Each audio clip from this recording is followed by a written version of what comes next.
எரேமியா 33வது அதிகாரம் 14வது வசனம் இப்படியாக சொல்கிறது, இதோ நாட்கள் வருமென்று கர்த்தர் சொல்கிறார், அப்பொழுது நான் இஸ்ரவேலின் குடும்பத்துக்கும் யூதாவின் குடும்பத்துக்கும் சொன்ன நல்வார்த்தையை நிறைவேற்றுவேன். இன்னைக்கு ஏசப்பா நம்மளை பார்த்து சொல்கிறாங்க, நான் சொன்ன நல்வார்த்தையை நிறைவேற்றுவேன் அப்படின்ட்டு. யாருக்கு நிறைவேற்றுவார் அப்படின்னா, இஸ்ரவேல் குடும்பத்துக்கும் யூதா குடும்பத்துக்கும் ஆண்டவர் நிறைவேற்றுவார்.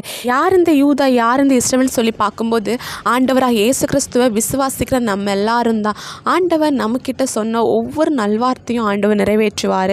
நம்மக்கிட்ட ஆண்டவர் பேசின ஒவ்வொரு தீர்க்க தரிசனங்களாக இருக்கலாம், வேதத்தின் மூலம் ஆண்டவர் பேசின ஒவ்வொரு வார்த்தைகளையும் நம்முடைய வாழ்க்கையில் நிறைவேற்றுவார். நமக்கு சொன்ன வார்த்தையை வேறு யாருக்கும் ஆண்டவர் மாற்றிலாம் எழுத மாட்டார். நம்முடைய வாழ்க்கையில் ஆண்டவர் என்ன வாக்குத்தத்தம் கொடுத்துருக்கிறாரோ, என்ன தீர்க்க தரிசனமாக பேசியிருக்கிறாரோ ஆண்டவர் அதை நம்முடைய வாழ்க்கையில் நிறைவேற்றுவார். அதுக்கான காலம் நாட்கள் எல்லாமே நெருங்கி வந்தாச்சு.